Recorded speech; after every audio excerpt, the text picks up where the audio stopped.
அஸ்ஸலாமு அலைக்கும். Welcome to Bismi Ari creations. இப்போ நம்ம என்ன பார்க்க போறோம் அப்படின்னாக்க, சுகர் பீட்ல வந்து வாட்டர் ஃபில்லிங் ஸ்டிச் எப்படி கொடுக்குறது அப்படின்னு தான் பார்க்க போறோம்.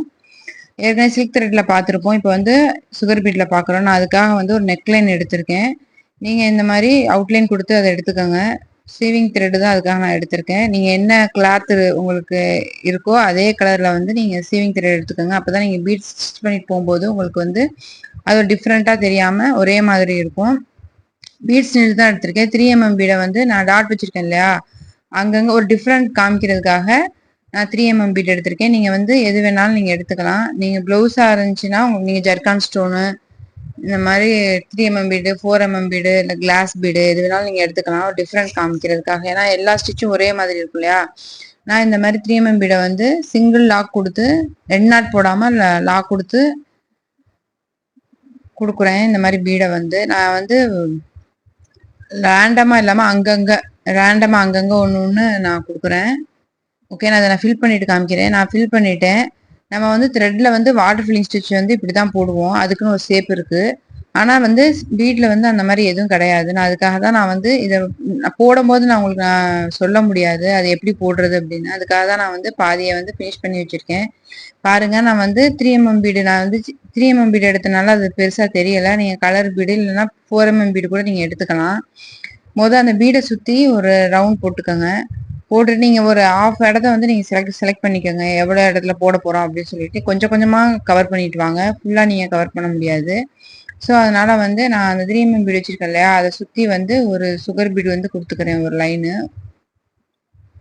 கொடுத்துட்டு நீங்கள் அடுத்து வந்து அந்த பீடை வந்து எங்கிட்டு வேணாலும் நீங்கள் கொண்டு போகலாம். ஆனால் வந்து நெருக்கமாக கொண்டு போகணும், கேப் இல்லாமல் இருக்கணும். இது ஒன்று தான் இதில் வந்து இது.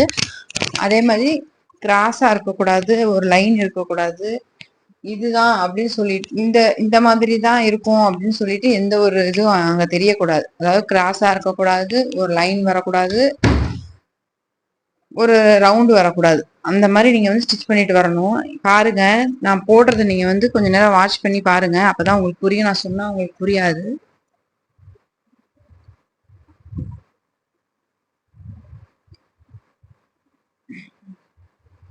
இது நீங்க நெருக்கமா வரணும் அப்படின்னாக்கா ஒரே ஒரு டிப்ஸ் மட்டும் நான் சொல்றேன். பாருங்க, நீங்க வந்து லாக் பண்ணிட்டு நீங்க பீட்ஸ் எப்படி சுத்தி கொண்டு வரீங்க இல்லையா, அப்போ வந்து உள்ள கொண்டு வந்துட்டு நீங்க நம்ம அங்கங்க எண்ணாட் போட முடியாது. இதுக்கு எண்ணாட் போடணும்னு அவசியமும் இல்லை.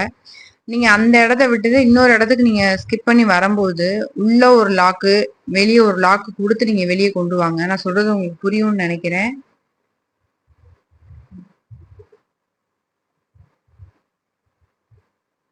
நான் வந்து ரேண்டமா திருப்புறேன். இந்த சைடு தான் இல்லை, அந்த சைடு தான் இல்லை போகணும் அப்படிங்கறது இல்லாம எல்லா சைடுமே இங்கிட்டு நான் வந்து 3 பீடாவும் போடுவேன், சிங்கிள் பீடாவும் போடுறேன், டபுள் பீடாவும் போடுறேன். ஆனா 3க்கு மேல போடாதீங்க. இப்ப பாருங்க, அந்த இழுத்துட்டு போறது ஒரு மாதிரியா இருக்கா. நான் அப்படியே அந்த த்ரெட் அங்கிட்டு திருப்பினேன்னா அது வந்து பார்க்க அந்த இடத்துல கேப் விழுந்துடும். அப்போ வந்து நீங்க உள்ள ஒரு லாக் கொடுத்துட்டு நீங்க எந்த சைடு போறீங்களோ அங்கக்குள்ள பக்கத்துல ஒரு லாக்கை கொடுத்துட்டு நீங்க அங்கனுக்குள்ள ஒரு பீடை போட்டு ஃபில் பண்ணி போனீங்கன்னா உங்களுக்கு வந்து அந்த இடம் நல்லா கவர் ஆயிரும். ரொம்ப நெருக்கி தூக்குன மாதிரியும் போடக்கூடாது. கரெக்டா அந்த ஸ்பேஸ் என்ன இருக்கோ அதுக்கு அப்போ வந்து நீங்க அந்த இடத்துல வந்து பீட்ஸ் வந்து மாத்திக்கலாம். 2 பீடு, 3 பீடு, சிங்கிள் பீடை மாத்தி நீங்க போட்டு இதை நீங்க கம்ப்ளீட் பண்ணலாம்.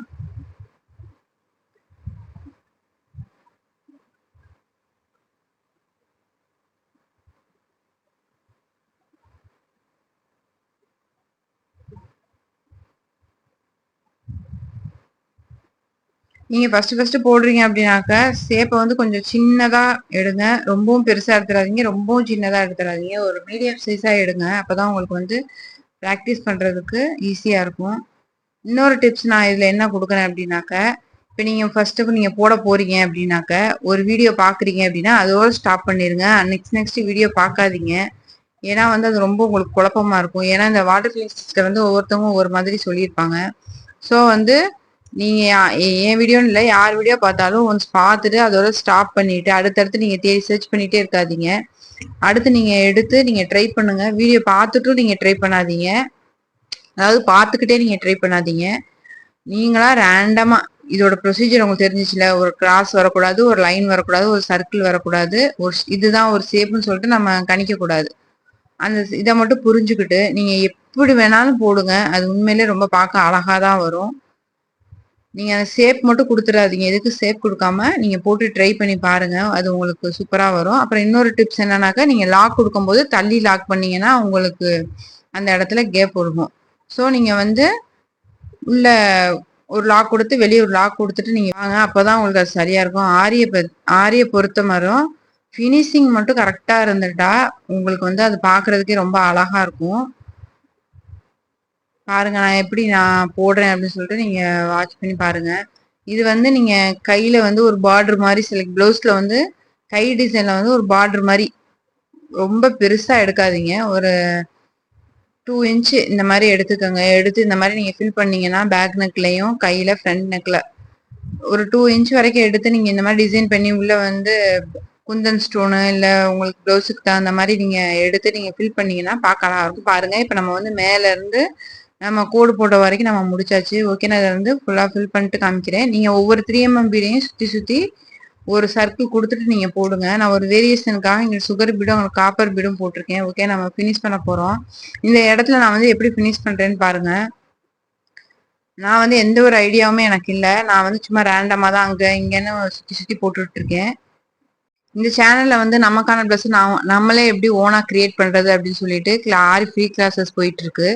அதாவது மினிமலான ஸ்டிச்சஸை வச்சு நம்ம எப்படி ஒரு ப்ளவுஸ் கிரியேட் பண்ணலாம் அப்படின்னு சொல்லிட்டு நான் கிளாஸஸ் போட்டுட்டு இருக்கேன். உங்களுக்கு என்ன நீங்க போய் டிஸ்கிரிப்ஷன்ல லிங்க் இருக்கு, சேனல் பிளேலிஸ்ட்லயும் இருக்கு, நீங்க போய் செக் பண்ணி பாருங்க. மறக்காம சப்ஸ்கிரைப் பண்ணிக்கோங்க, லைக் பண்ணுங்க, ஷேர் பண்ணுங்க. வீடியோ உங்களுக்கு யூஸ்ஃபுல்லா இருந்துச்சுன்னா கண்டிப்பா ஒரு லைக் கொடுங்க.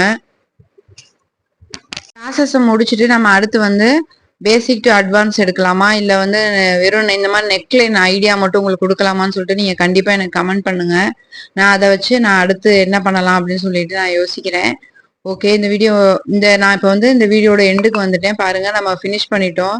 நீங்க வந்து இதை சுத்தி வந்து அவுட்லைன் கொடுத்துக்கலாம், ஜரிலையும் கொடுக்கலாம். இந்த மாதிரி ஒரு பீட்ஸ் கொடுத்து 3 mm பீட்ஸ் கொடுத்து நான் ஃபில் பண்ணியிருக்கேன். பாருங்க இது எவ்வளவு அழகா இருக்கு பாக்குறதுக்கு. கேப் இல்லாம ஃபில் பண்ணுங்க. அப்புறம் பிடிச்சிருந்தா மறக்காம சப்ஸ்கிரைப் பண்ணுங்க, லைக் பண்ணுங்க. தேங்க்யூ. அஸ்ஸலாமு அலைக்கும்.